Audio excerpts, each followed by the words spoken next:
Femmine di 4 anni per questa quarta corsa dall'Arcoveggio, sono 7 al via, 1 Follia NP, 2 Fiorella Jet, 3 Favilla AMG, 4 Florida Lubi, 5 Fly to Check, 6 Freia del Ronco, in seconda linea 7 Fortana CIV. I favori sono per Fiorella Jet in chiusura, numero 2 Francesco Pettinari, macchina che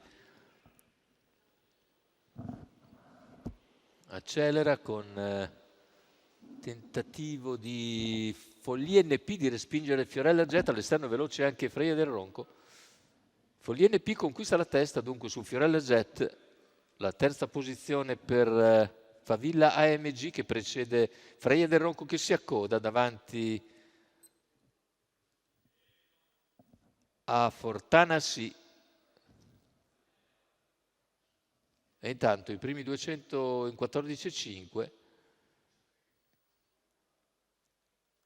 e cerca la risalita Fly to Check dopo i primi 400 in 37. Fly to Check progredisce, si porta in breve a ridosso dei primi, va a centrogruppo e si porta a ridosso di Fiorella Jet quando siamo al completamento dei primi 600 metri di gara che Follia NP completa in 47,1. tutto sommato piuttosto tranquilli questi primi 600 di gara. Fiorella Jet che rimane in schiena, tanto gli 800 in 1-2-1 con 15 davanti alle tribune, comincia gradualmente ad accelerare la leader, terza posizione lungo la corda per Favilla AMG, gruppo è chiuso da Fontana Sì. Intanto il chilometro in 1:17,1 con Follia in vantaggio, in seconda posizione Fiorella Jet, percorsi esterne Fly to Check, poi Favilla AMG, non cambia nulla a 500 dall'arrivo con Follia che cerca l'allungo e Fly to Check che ora copre completamente Fiorella Jet, si porta a ridosso di Follia NP quando siamo a 300 dalla conclusione. Fly to Check va ad impegnare Follia NP che è sempre in schiena Fiorella Jet, completamento della curva, ingresso addirittura d'arrivo. Fly to Check si lancia su Follia NP, Fly to Check in grado di passare a 100 dall'arrivo.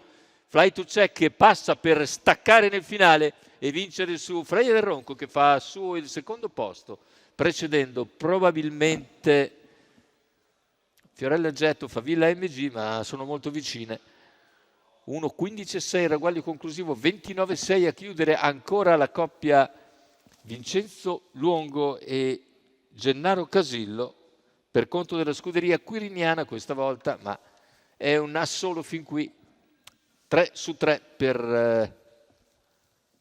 la coppia Luongo-Casillo che anche in questo caso, nonostante il percorso scoperto all'esterno, impongono netta superiorità e sul traguardo emergono nettamente primi. Vediamo la lotta per il terzo posto, al secondo Freia del Ronco, al terzo sul palo è probabilmente il numero 3 Favilla MG che piega Fiorella Jet.